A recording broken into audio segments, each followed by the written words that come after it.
민주파출소 제보 현황을 보고드립니다. 4월 30일 09시 기준 1066명이 방문하였고 300건의 제보가 접수되었습니다.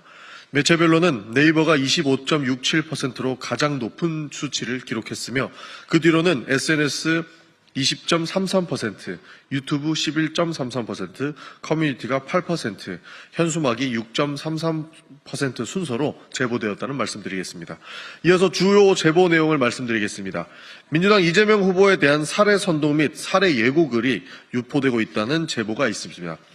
4월 29일 DC 인사이드 미국 정치 갤러리라는 온라인 커뮤니티에서 민주당 대선 후보에 대한 살해를 선동하는 게시들이 유포되어 있다는 다수의 제보가 접수되었습니다.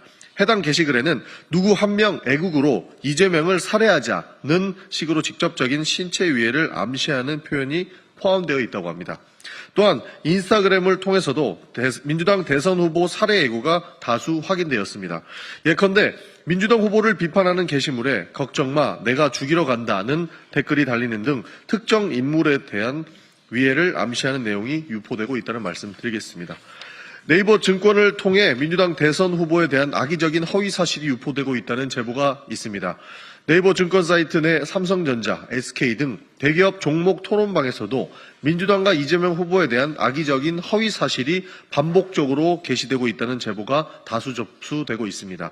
해당 게시글은 증권 정보를 확인하러 온 일반 사용자, 일반 이용자들을 대상으로 허위 사실을 확산시키고 이를 통해 특정 정당과 후보에 대한 부정적인 이미지를 심어주려는 의도가 있는 것으로 판단됩니다.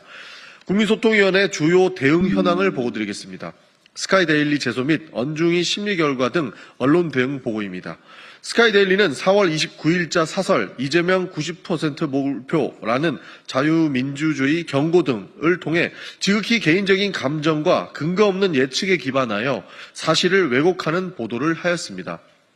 사설 형식이라 하더라도 선거 시기에 부당한 영향을 미칠 우려가 있는 것으로 판단되며 이에 따라 인터넷 선거보도심의위원회에 제소하였습니다. 어제 진행된 언론중재위원회 심리 결과를 보고드리겠습니다. 자유일보가 4월 3일자 보도했던 4월 4일 사법부가 국민 신뢰를 얻는 마지막 기회에는 반론 보도로 합의되었습니다. 뉴데일리의 4월 11일자 보도 민주당 전 법률 담당자 직격 정당 아닌 사조직 이화영 사건을 보며 이재명 국가 리더 자격 의문은 기사 내용을 일부 수정하는 것으로 합의하였습니다. 감동랑 TV 등 신고 조치를 유튜브 대응 보고로 말씀드리겠습니다. 다수의 구독자를 보유한 유튜브 채널 감동란 TV가 선거 기간 중 공직선거법을 위반한 콘텐츠를 지속적으로 게시하여 구글에 신고 조치를 취했습니다.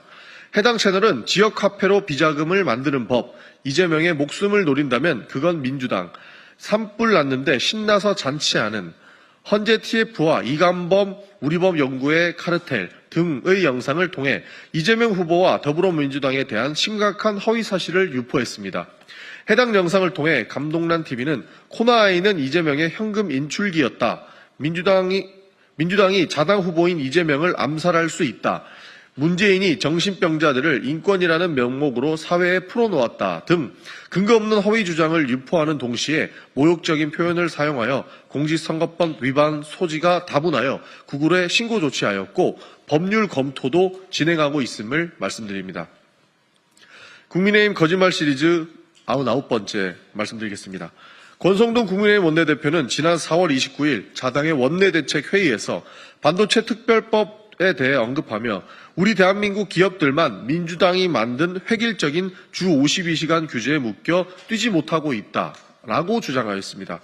주 52시간 예외 조항 없이는 어떠한 것도 합의할 수 없다는 국민의힘으로 인해 반도체 특별법이 통과되지 못하고 있음에도 민주당과 주 52시간 근무제 때문에 반도체 업체 등 우리 기업이 발전하지 못한다는 식으로 거짓말을 하고 있는 것입니다. 더불어민주당은 주 52시간 예외를 반도체 산업에게만 적용했을 때 해당 사항이 AI 업계, 게임 업계 등 타업계와의 형평성 문제 및 전체 노동자에 대한 근로시간 문제로 이어질 수 있어서 최대한 신중하게 접근하고 있는 것뿐입니다. 주 52시간 근무제는 기업의 입장만으로 가부를 결정할 수 있는 것이 아닙니다. 노동계는 반도체 산업의 발전은 안전하고 건강한 노동 환경을 바탕으로 이루어져야 한다고 주장하고 있습니다. 국민의힘은 노사 입장을 종합해 최선의 결과를 내기 위한 우리 당의 입장을 폄훼하려는 시도를 멈추시기를 바랍니다. 이상으로 마치겠습니다.